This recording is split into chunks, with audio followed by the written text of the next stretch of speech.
Hey, welcome to Film versus Movie, the podcast where we debate the cinema. Hey, I'm your co-host, Belton DeLaine-Facey. And I'm Chris Shurr. And on this podcast, we watch the movies that have been slandered, desecrated, and given the ice cold shoulder by public opinion.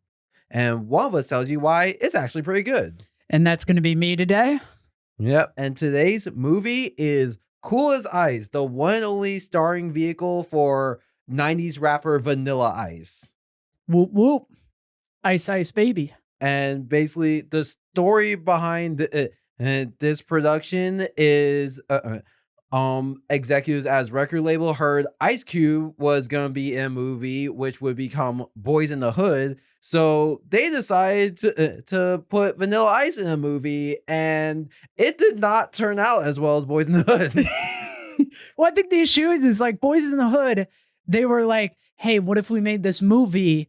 And then they're like, oh, it's about like living in Los Angeles. And then they're like, all right, well, Ice Cube lived in Los Angeles and he sort of lived that whole life, and this kind of works. And then for Vanilla Ice, they're like, what if we did a movie like that movie? And they're like, yeah. And they're like, about Vanilla Ice. And they're like, okay. And they're like, that's all we have. We don't have a story. We just know we want Vanilla Ice to be in a movie. Yeah, pretty much. So to give a quick rundown of the plot, Vanilla Ice is in a rap group, I guess, and yeah, they're like touring on motorcycles. They're touring on motorcycles, and the movie opens up, and they're in a nightclub, but it's like an abandoned warehouse, which like you're like, oh shit, that's really cool. But there was like 20 people there. There's 20 people, and they're all doing very coordinated dances. So I was just. It gave me like almost High School Musical vibes. Yeah, it felt more like a breakdancing rehearsal. Yeah, and they had a singer who wasn't a part of the group. Yeah, no, that singer was Naomi Campbell. She was really just there because she was on the movie's title track on the soundtrack. Oh, really? Yeah. Like, they could have just had her be in the rest of the movie. The woman who ended up being a part of the crew had one line in the entire... They could have been like, hey, just do the one line. It'll mean a lot to us. And she was probably like, I don't want to be a part of Vanilla Ice's crew. Yeah. Yeah, like she got her check for being on this song, and they were like, by the way, you also have to be in the movie. And she said, okay, I will barely be in the movie. Okay, keep going with the plot. Yeah, and so after that, we'll call it performance. The motorcycle of one of his crew members breaks down, so they're stuck in this small town for days while it gets fixed. While he's in the town, he starts like a romance with a local girl named Kathy, who's like in high school. Yeah. Like senior year of high school, she's going to probably some Ivy League. She rides horses or whatever, and basically her dad tells her, you can't have a romance with him. He's not a good kid. And so they start going out anyway. And then towards the end of the movie, it turns out her parents have been witness protection this entire time, and they're concerned the guys after them are about to find them. Okay, wait. He didn't have an issue where he's like, ooh, this hoodlum. He had an issue because he was talking to the dirty cops. Like, there are two dirty cops who were just like sitting outside of the house with a gun, essentially. And he was like, hey, you guys know where the Sugar Shack is? And the dad was like, oh, no, it's the two dirty cops and their friend, Vanilla Ice. They're in bed together. And she's like... He went to the daughter and he's like, stay away from him. He's hanging out with dirty cops. And she's like, I don't know, Dad. I don't think that Vanilla Ice is just friends with dirty cops. That seems a little weird. Honestly, the fact that he just, when it's like, hey, your entire life we've been in witness protection, that seems outlandish. Like, that seems like something a crazy conservative parent would make up to keep their kid away from rappers. Okay, so then while this is good, the bike's still getting fixed. So then they end up going on the date. Then the dad tells him he's he was an informant and they're in witness protection. Mhm. Then Vanilla Ice comes back to shoot his shot one last time. Oh wait, sorry, no, I messed up the order because this movie is like all over the place. Vanilla Ice gives the girl's little brother a ride on a motorcycle, where then the girl's ex-boyfriend sees him. Then he drops him off. The kid gets kidnapped. Vanilla Ice goes back to shoot his shot one last time, picks up the ransom note, hands it to the dad by coincidence. The dad's like, see, he's a dirty cop. Then the daughter's like, no, he's not a dirty cop, which, like, good on her for kind of figuring that out. Goes to Vanilla Ice and was like, hey, my brother's been kidnapped by dirty cops. Vanilla Ice is like, let's hop on our motorcycles and track him down. They track him down. They get the kid back, tie the dirty cops to the hood of a car, and drive him into like a big crowd of police officers where they're hailed as a hero. And then the dad is like, you're good in my book, Vanilla Ice. Take the summer, bang my daughter all you want. Rune, the ending was like a Fast and Furious movie if their budget got slashed last second. Oh, and at multiple points, Vanilla Ice has like fight scenes, like kung fu fight scenes, essentially, where he beats up a bunch of small town bullies. It's a great movie. It's like truly fucking amazing. Yeah. All right. So for the context of production, I guess we need to put into context where Vanilla Ice's career was at this point. So in 1989, he signed with SBK Records. The following year, 1990, he released his debut album, To the Extreme, and that's the album that contained the biggest hit of his career, Ice Ice Baby. Yep. And so like during this time, a lot of people kind of credit him for bringing like rap into mainstream, essentially bringing it to white audience, which like definitely has a lot to do with the fact that he was a decent looking white guy. Wait, he really did that? That's what people say. It's not like Eminem. I mean, he's coming off the tails of like LL Cool J and like NWA. So really, a lot of white America viewed rap as thuggish black music, and part of it was that rap was a new genre at the time. It's still like a genre of rebellion. While the Beastie Boys were out, the Beastie Boys were still very much rebellion. His songs were just supposed to be fun. Like there wasn't like hardcore fight the power messages. Okay, wait. I read somewhere that in Ice Ice Baby, this was it? Yeah, Ice Ice Baby. The song ends with him getting into a drive-by shooting. And I was like, I just remember the Ice Ice Baby part. Like they went into there, they're like, yeah, it starts with a night out, and then he plays a show, and then he ends with the drive-by shooting. And I was like, I feel like Ice wasn't doing that. I don't know. Maybe I only heard the radio edit of that song. Yeah, or I could be just misremembering all the lyrics. Well, anyway, he did have something of a film career beyond this. Actually, including this film, he has had a total of 11 film roles. I want you to guess what happened more. He got a Razzie nomination or he played himself. Oh, played himself. Yes, but barely. Like he out of the 11 films, he played himself 5 times. Which if you're in the NBA and every 11 times you shoot a 3-pointer, you hit 5 of them, you're getting a roster spot every year. Well, the issue is that his name is almost just like a reference for mediocrity. They're like, we need a mediocre white celebrity. And they're like, Vanilla Ice. Pretty much. I mean, there's a Chris Rock joke that's like, they're only killing the good rappers. Biggie dead, Tupac dead, Vanilla Ice still alive. All right. So as mentioned before the movie came about, because executives as record label heard Ice Cube was in Boys in the Hood and thought they should have a movie to promote Vanilla Ice, they made an entire film division at this record label to produce this.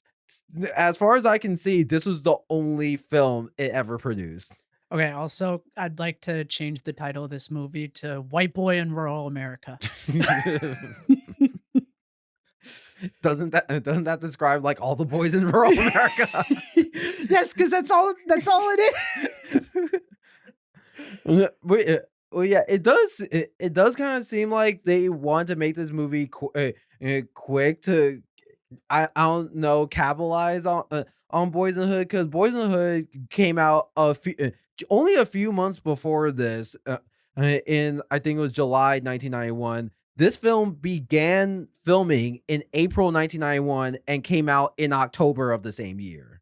What did it film for, like a month? It must have.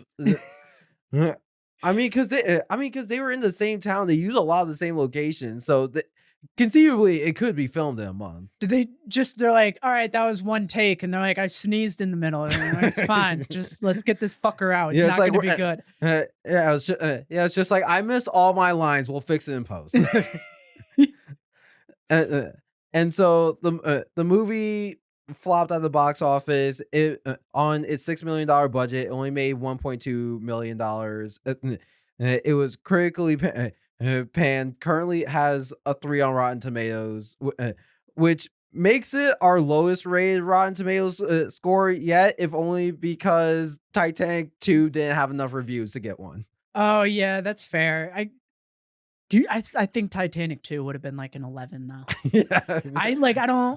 There's just like something special about this movie where it deserves such a low score. And I know I'm supposed to be defending it, but that part hasn't started yet.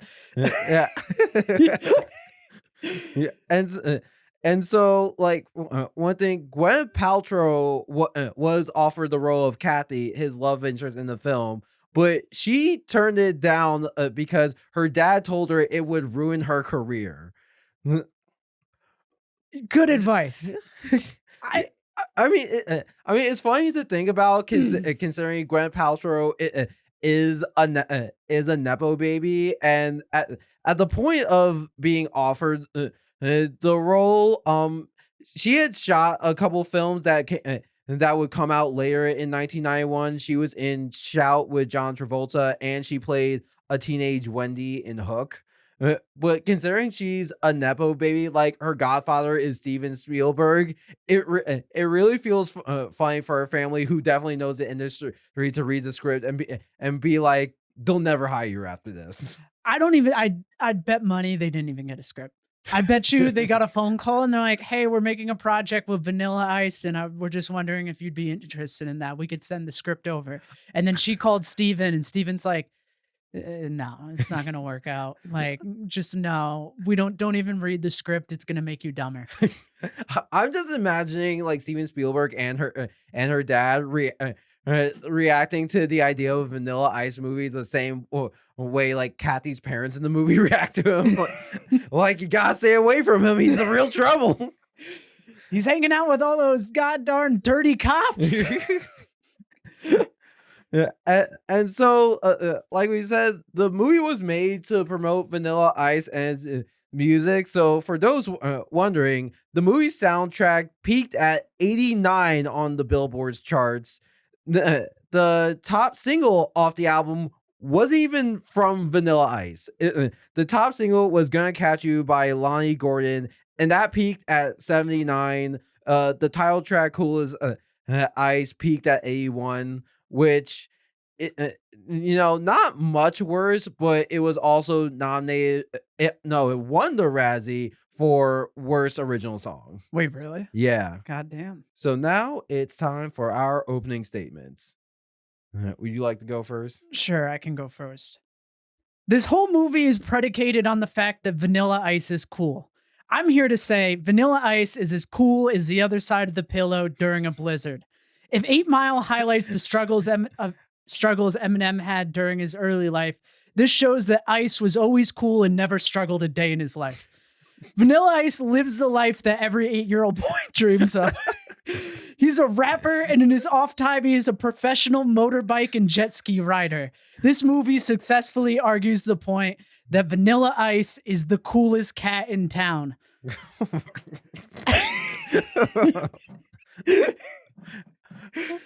All right, my statement.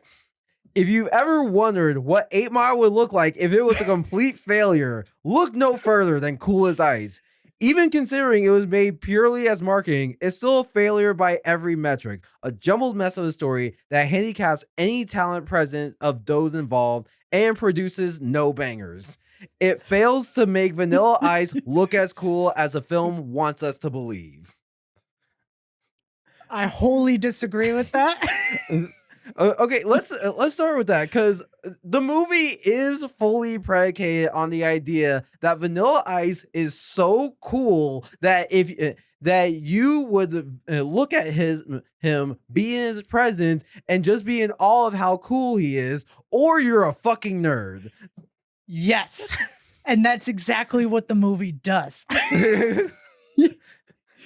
Okay, let's just go through. I marked down a few of the scenes. One, the opening is Cool as Ice. So like, you're like, okay, this is the opening song. It's the name of the movie. You're like, if you're not as cool as Ice and you don't understand that fact, you're not going to enjoy the movie. Like, you just got to be as cool as Ice. Like, they're kind of putting it on you. They're like, if you don't like this movie, you're not as cool as Ice. Just to start it off, Ice blazes into the lamest. Okay, wait, no, sorry. In the first 10 minutes of the movie, Ice raps in an underground nightclub that's in the middle of rural America. They literally leave the nightclub and there's pastures. It's like in a barn. That's fucking cool. Okay, but also that seems like the kind of town where there's nothing else to do. Like their only other option for recreation seems to be riding horses and like just loitering. Okay, yeah, there's some truth to that because the underground nightclub is full of, there's like a lot of black people there, but then they get into town, not a single black person. And also, I just like to point out that Vanilla Ice is so cool that he brought 3 black people into a rural town in America in the 90s with no black people. And like, the only thing they focused on was him. They're just like, holy shit, look at that cool guy with his motorcycle and his wacky outfits that he has 5 of, even though he's on a motorcycle with no saddlebags. Yeah, that part, the movie really wants you to know that Vanilla Ice has black friends. But they don't want to make it like too big of a deal. Like, I would say it's a white savior complex, but he doesn't do enough to constitute a white savior. Like, they had no problem with it. Okay, all right, just going back to my point. After they leave the nightclub, they're riding on the motorcycles. Then, seeing a pretty lady riding a horse, he performs a sick motorcycle stunt, jumping over a fence, scaring the horse enough to knock the girl off of the bike. Just looking cool as shit, man. Just looking awesome. Total badass. Yeah, move. he almost injured her. like first off, he did. There's no physical way for him to like jump that motorcycle over a fence. He had no ramp or anything. He just wheeled it. He just like ripped it up so hard into the air that he jumped it because he's a sick motherfucker. He's dope. He almost injured her. That's another thing. Like at the beginning, like so you know how like all these incels like to say, oh, girls don't like nice guys, they only go for assholes. He acts like what incels think women go for. Like he is not nice to her at all. He almost assaults her horse with a motorcycle, and then he doesn't apologize. He just acts like she wanted it. Well, she did, because he's Vanilla Ice and he's cool as shit. And he just makes every woman want her. This is coming off of getting another woman's phone number just from performing in a barn. Okay, which I also need to talk about the woman that gave him her phone number after the initial performance. She's a blonde-haired, blue-eyed white woman, and they want us to believe her name is Monique.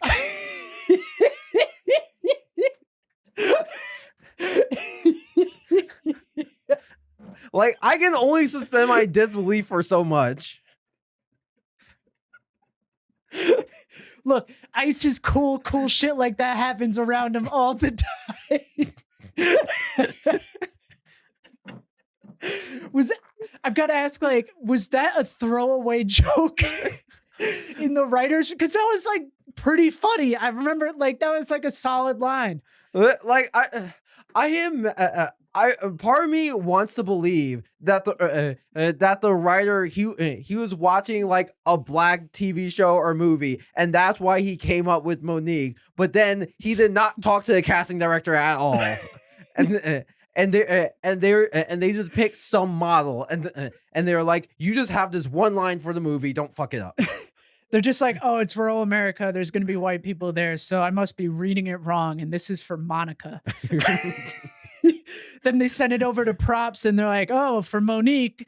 And so they wrote the little like scrap of paper she hands, and they're like, oh, okay. And then that's where it got all screwed up. All right, going back to the play-by-play. After the cool motorcycle stunt, Ice blazes into the lamest town in America. He hits rural America like a bottle of opiates, and people just can't get enough of him. Like, they fucking loved him. And I've got a point to make. I don't know if it's actually that lame of a town. I just think that the Vanilla Ice is so cool that it's just like hard to look at the rest of the town in comparison. Like, he could show up to New York and you'd be like, what is this, Montana? It looks so lame compared to Vanilla Ice. I mean, the town, they don't show that there's really much in the town. Like, it's how like a typical person who lives on the coast would depict the Midwest, West. Just like just like a row of houses. It has like one place for general fun and like one restaurant. Did we even see a restaurant? The Sugar Shack. Okay, yeah. Was that was more that?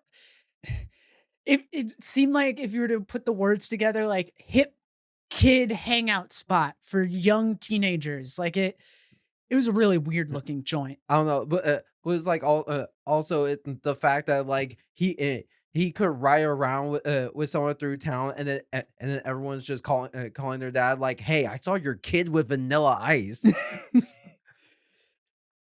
He unironically wears a leather cabbie's hat. Only someone as cool as Vanilla Ice could pull that backwards. I add he wears a backwards leather cabbie's hat. That's what you call that hat, right? I know. Yeah, I think that was just like a style of the 90s. Oh, okay. Well, by the way, we keep calling him Vanilla Ice. His character had completely separate names. What was the name? Johnny. Oh, well, yeah, but it's Vanilla Ice. Yeah. Surprisingly, this was not one of the film roles where he played himself. Yeah, how did they should have just given him that? Yeah, I don't know why. Considering it was all to promote him, I'm pretty sure Johnny's not even his birth given name. Yeah, his real name is Robert Matthew Van Winkle. Like they could at least given him just his real name to act with. They could have made a movie. Sorry, I keep like going off, but they could have made a movie about how he got the name Vanilla Ice and made it like really cool.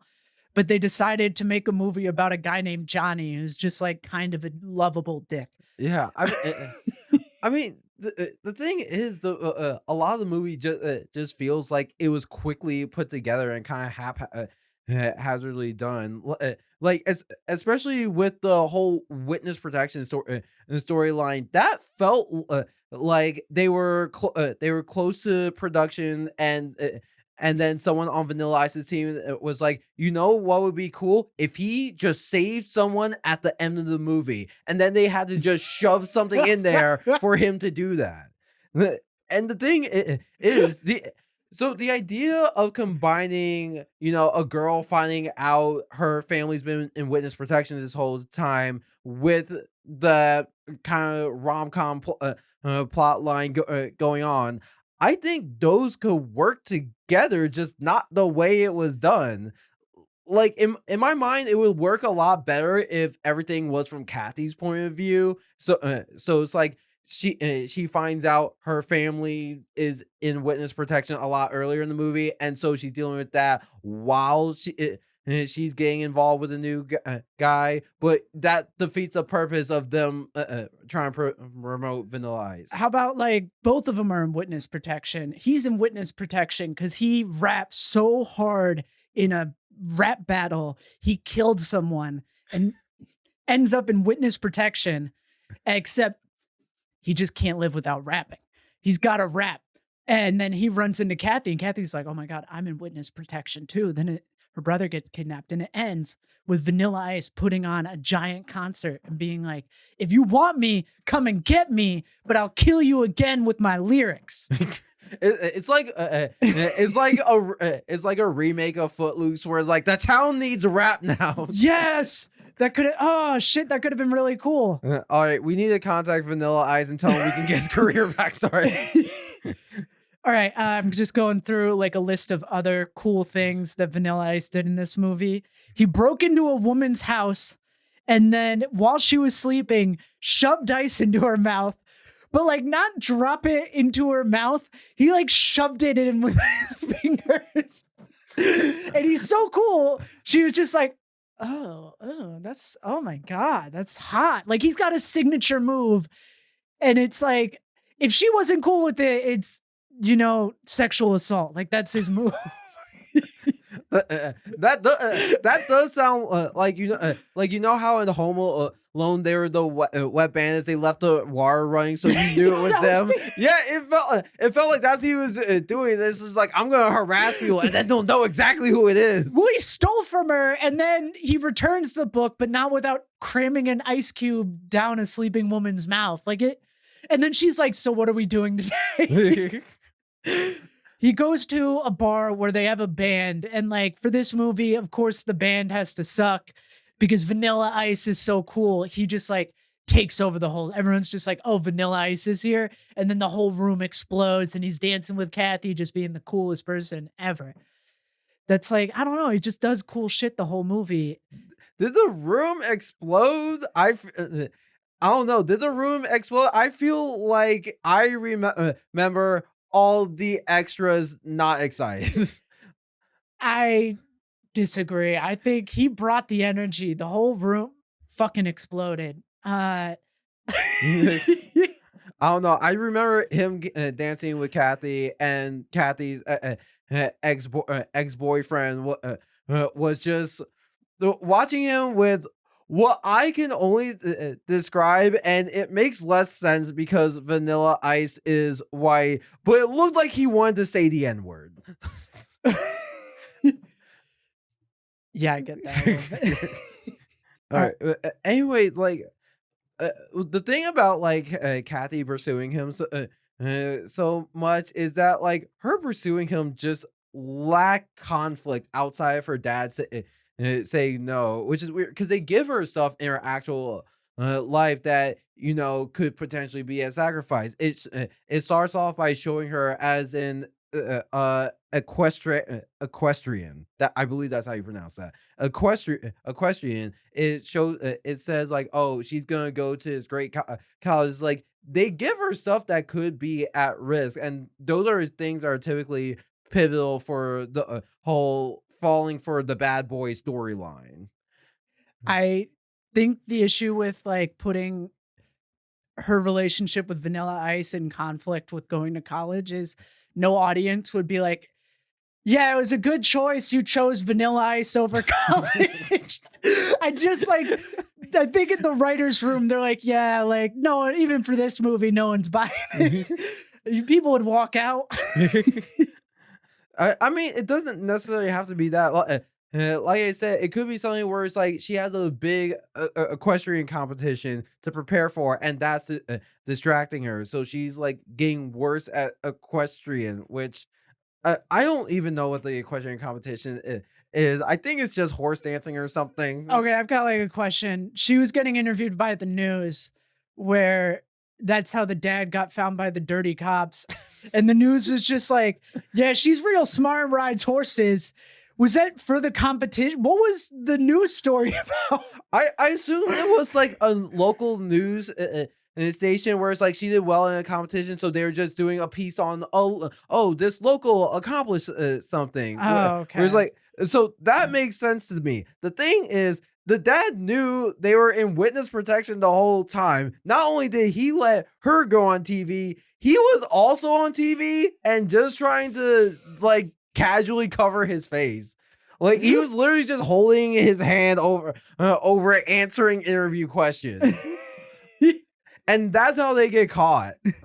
The dirty cops just like, I remember that hand. It pointed at me when I got arrested. Yeah, I mean, it also said their name on TV, so clearly they didn't pick good enough undercover names.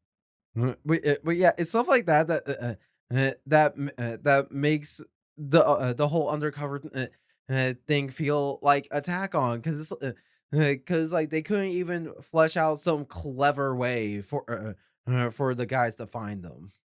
No, it was pretty clever. Like, I just don't know how else he would have found them. Like, I guess they could have like made Vanilla Ice a little more wrapped up in it all. Where like I don't know, like they were at Vanilla Ice's concert too. No, that actually would have been like a decent intro if like the father if like they would have had to say it as something where like an ordinary person could stumble upon it like at a bar or something, but it could be something where the father passes through. He looks at Vanilla Ice, is like, "Oh, this rap shit is in town," and then the dirty cops spot him. Oh, see, okay, yeah, no, I get that. Yeah, that could have worked. Yeah, that I don't. You'd have to change this movie a lot. Yeah, and like that's one thing like that felt throughout the movie. It just felt like it was hastily put together, and it felt like there were too many cooks in the kitchen. Like many people had too big of a say on what should go in it. That it was very hard to keep all those things and have it make sense. Okay, I've got a question for you. You keep referencing, you're like, I feel like Vanilla Ice and his crew kept coming up with stuff. In my head, Vanilla Ice had nothing to do with this movie. Like in my head, they were just like, Ice, we're gonna make a movie. And he's like, dope. And then they wrote the movie and they're just like, say these lines. And then he just said them and went home. See, I feel like at the very least, because since this is promotional stuff for him, he did give his input on like how he wants to be portrayed, what's in the movie, because like the motorcycle riding stuff. Considering he is a professional motorcycle rider, that seems like something he would say. Like I want this in here, and basically if at the very least it feels like a lot of people who don't fully understand filmmaking had a large opinion in what was going in, because also like all the action scenes felt like they didn't get all the shots they wanted, so so in the editing room they just had to like cut all these shots together that really didn't go together. Yeah, that's fair. Yeah, for the motorcycling stuff, I just think they're just like, oh, okay, we're making a Vanilla Ice movie. And they're like, all right, well, we came up with like a 20-minute plot, so let's just add a bunch of montages. Which, like, admittedly, montages made Vanilla Ice look cool as shit. Like, Vanilla Ice was looking cool in those montages. You had what was the first montage? It was him with Kathy. I feel like there were multiple montages with him and Kathy. There's the one montage after they kept like cutting back to the house. They're like, for some reason, they're like, let's go on a date. And she was like, why don't we go to an abandoned construction project? Oh, yeah. And he's like, yeah, we'll do parkour. That's cool as shit because I'm Vanilla Ice and I'm really cool. And then she's like, yeah. And so then it's just like them fucking around at the construction site, and it would cut and he'd be like, how do you keep it real? And she's like, well, I just like to help people. And then it just like cuts back to them like walking and shit. And then it cuts to them on a motorcycle and they're riding on it together. And then it cuts to them riding the horse. Yeah, yeah, that's another thing that made it feel like such a small town. Like, what teenager in a town with more than two restaurants goes, I know a fun place to go, this construction site. Yeah, I don't know. Like I did that as a kid. Like, but we were also like smoking a lot of weed and stuff. So like it's not that crazy, but it's also a little weird. I was kind of a weird kid, admittedly. So I'm just giving you a look of like, okay, did I do too many sports in high school? no, I probably should have done more sports. Okay, so here's that montage. Then they have the breakup montage where I'm forgetting what part. I think she had like part of a montage. Oh yeah, it kept cutting to her. She was hanging out with her friends, and they're just like, "You should get back together with Brad. He's real nice, and he might forgive you." Oh yeah. And then it would cut to him, and he's like riding through the desert on a motorcycle, like he's just running from his demons. Yeah, then at a certain point, he was just like, "Oh shit, my friends are still in town." He had to go back. Dude, those friends are real cool.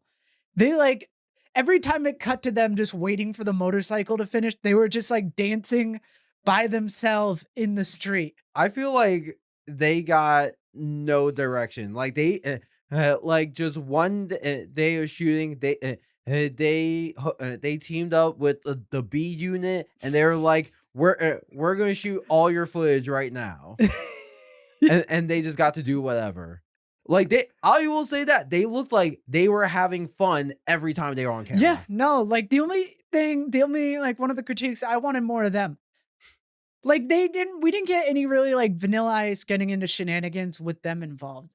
The shots are one of the things that really makes me feel like really makes the film feel like it was put together in a rush, because there are some really good shots in there. It's just that there aren't many scenes that are consistently shot well.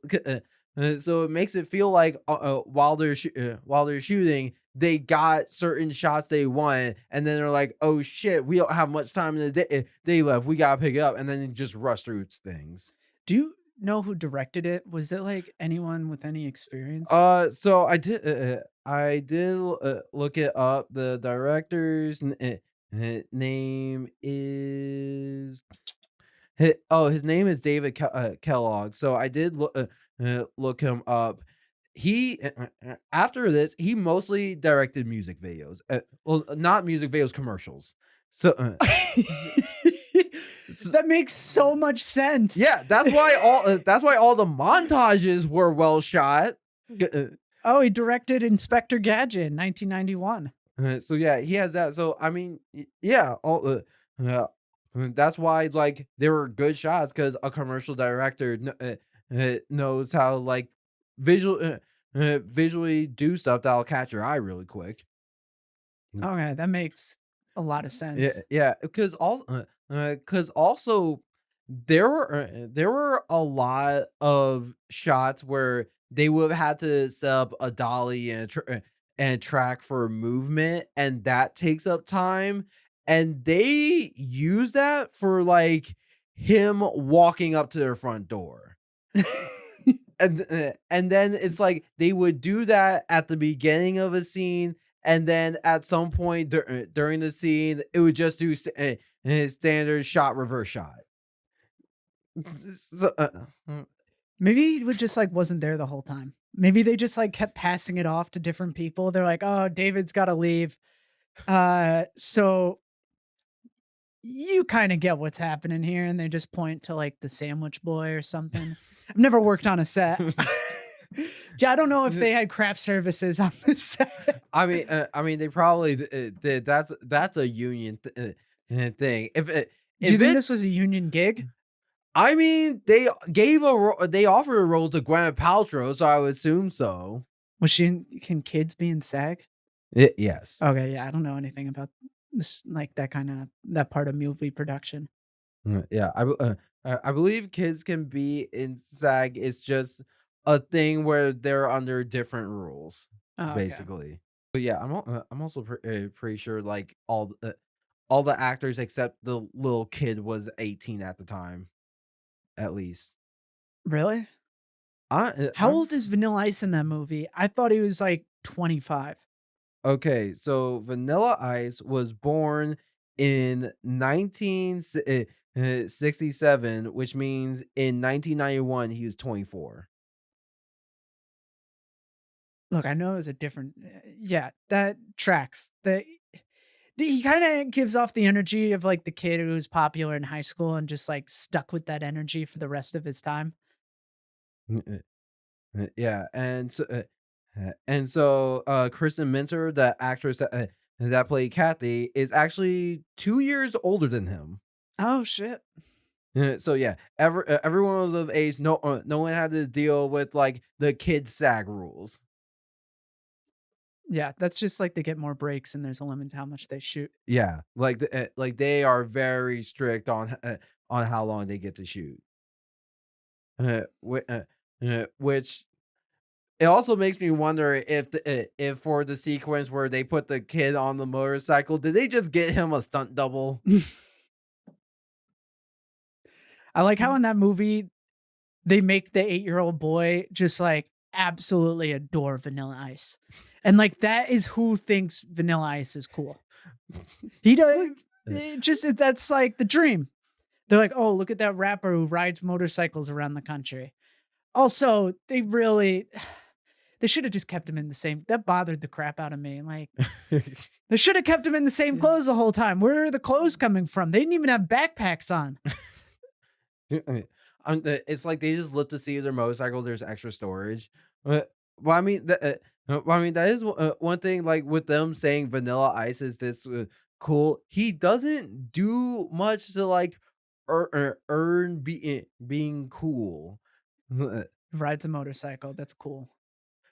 Okay, those are all cliches. Thing. Like it's just banking. The film is fully banking on you already loving Vanilla Ice as an artist and coming into this thinking, yeah, he's cool. Which when you think of someone like Dwayne Johnson, where like he has a well established on screen presence and reputation in all his movies, they still have him do some sort of action to like give his character the reputation. Like in Rampage, he communicates with a gorilla and stops the gorilla from beating someone up. So that's something that very much establishes like his skill and relationships with other people. They don't have that with Vanilla Ice. They do have that with Vanilla Ice. The opening scene, you see him rock the club, and then you see a hot woman just like write down her name without any effort from him. That proves how cool he is. Okay, And that's the establishment of his coolness. okay, but that's the thing. Because he didn't actually do anything to get her number. It's not him being cool. That's just the movie telling us he's cool. Like if they showed us like even hitting on her, seducing her for her number, then that's at least something to show. To show us, okay, he's like cool, he's smooth, but they don't have I anything. think the issue is that this movie follows the idea that like that where it's like effort is uncool. So they're just like, in order to for Vanilla Ice to be the coolest that he is, he can't put in any effort whatsoever. He has to look cool without even trying. And they're like, how do we make him look as cool as possible? And they're like, he's gonna do nothing. Yeah, I mean, there are just many other situations that where like you could have had him take some sort of action. Uh, That's what, uh, he jumps the motorcycle. jumps a motorcycle almost into a horse with a person on it. Like that's that's one thing. Like it can firmly establishes Kathy as like rebelling against her parents. They could have had him help her rebel against her parents. Like maybe she wants to go someplace they don't want her to go to, and he gives her a ride. That's something that would much better establish their relationship than what's in the movie. That's fair. That's very fair. But still looks cool as shit. takes over a nightclub full of nerds, just rocks the house, ends up beating up a bunch of high school bullies. Okay, well, we've concluded that the nightclub is not full of nerds because nerds in this universe don't think Vanilla Ice is cool at all. No, not the nightclub, the Sugar Shack. Oh, sure. Yeah, I don't know what to call that place because they made the music like purposefully terrible. They literally made that music so bad on purpose where they're just like, yeah, just pretend like you don't know how to play an instrument, but like make it good enough where like theoretically someone could follow a beat. Yeah, it's like they had to book somebody and they were like, well, we literally only have one band in town. So we have to book them. And they just get booked for every single event. And then they just like Vanilla Ice, cool shit, runs up on stage, pushes him off. He gets his DJ up there. He's like breakdancing, he's rapping, he's dancing with Kathy, he's taking over the whole show. Like at their next performance, they just go, I would like to debut our new song. I'm gonna beat the shit out of Vanilla Ice. Yeah. All right. Should we get to our 3 points? It's time for our concessions. This is where I give 3 things I liked about the movie, and Chris gives 3 things she did. So the first thing I will say, yes, the montages were well shot. Like throughout the film, there are various shots that are very well done. Like it's clear the director and DP have talent and know what they're doing, and knowing the director would mostly make commercials after this makes a lot of sense because like all the montages visually very nice to look at. A large portion of the movie is made of montages that add nothing to the movie. The thing is it's like there's a montage, but they also ran pretty fucking long. And you're just like, okay, they do one montage and you're like, oh, they're in a relationship now and they like very much like each other. But in reality, they hung out for like a day. Yeah. Okay, I know I said that like it felt like production was rushed throughout this, but I have to say I almost want to take that back just because it did have a lot of montages, and montages are actually pretty expensive to shoot. Really? Yeah, because it's a matter of for the amount of time it takes to set that up and shoot it, you're not getting a lot of screen time. All right, so second thing I like. The sequence where all this stuff happens by coincidence that leads them to believe Vanilla Ice is involved with the son's kidnapping was genuinely hilarious. Like the part where he just happened to pick up the ransom note and he's trying to wear it back and he's like, oh, by the way, you got mail. Like that was so funny. And I wish they established all the witness protection stuff earlier in the movie so that we could have more of it. If you don't think Vanilla Ice is cool, the movie has nothing in it. Like none of the plot would work. All of it's garbage. It's just like you could just point cameras at random people and it would make as much sense as this movie. Because like without Vanilla Ice being cool, you're like, a madman rides his motorcycle and nearly kills a woman. Then he proceeds to steal from her and stalk her, breaks into her home, ruins a fun night at the Sugar Shack, harasses old people. Like it's just like none of it makes any sense. He's borderline a predator. Yeah, it's basically Twilight for white kids born in 1985. All right, and the final thing I will say, the old couple that repairs the guy's motorcycle, they were funny. They were also 2 people where every time they were on screen, I was just like, okay, they are having fun.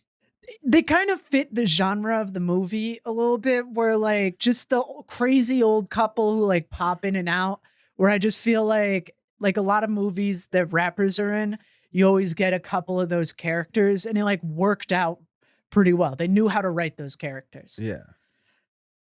Then my closing point, if I were gonna pick a celebrity that had to be cool in order to make a movie work, I don't know if Vanilla Ice would be my first choice because you have to work so much harder. I mean, that's also something where it's easier for us to say that in hindsight, knowing what the rest of Vanilla Ice's career looks like. But like at the time of conceiving the idea of this movie, he was coming off a massive hit. And so I know the record company was thinking like, all right, we need to make him bigger. This just wasn't the right way to do it. But yeah, no, like if you'd done like P. Diddy or LL Cool J, you wouldn't have had to try very hard to make them cool because they're cool people. But Vanilla Ice, he's just not that cool. Oh yeah, also people that had more substantial acting careers. No, that Whoa, Vanilla Ice had a big filmography before making this movie. He was in Teenage Mutant Ninja Turtles 2. Yeah, as Vanilla Ice. No, that's one thing I think about because like essentially, if this movie had been a success, Vanilla Ice probably would have had a film career. With 8 Mile, Eminem could have had a acting career. He just didn't want to. And now I would like to imagine Vanilla Ice just watching Eminem turn down all these major roles and be like, man, that should have been me. You want to get to the closing statement? Yeah. All right. So my closing argument. It's very clear most people involved with this film were very talented, but were unfortunate to have the wrong people in charge. There is a much better version of this movie we'll never see. However, I'm unsure if we should ever see it. Vanilla Ice is a badass. He was before filming, he was before, during, and after the movie. He's Ice Ice Baby, and that's all you need to make a great movie.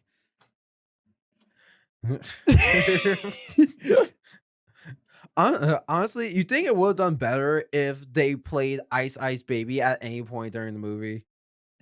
Yeah, they should have. Well, actually, it could have turned into a lawsuit. Also, I just want to like say something that in order to do this podcast, we watched the movie at my apartment. And then I watched it later today to kind of refresh my memory. And the only place you can watch Cool as Ice is renting it on iTunes. So I rented Cool as Ice twice on iTunes in the last week, which is more than Cool as Ice has been rented in the past 20 years. So at some point in the next few months, Vanilla Ice is going to get a check for like 35 cents and just, he's going to have his mind blown. He's going to be like, someone watched the movie twice? Holy shit, this is amazing. Like, oh my God. Yeah, Vanilla Ice, the next time you buy a Snickers bar, just remember at least one of those bites was crisp. All right. Well, that concludes this episode. This has been Film versus Movie. I'm Belton DeLaine-Facey. And I'm Chris Shurr. And have a lovely day. Yeah. Or see you next week.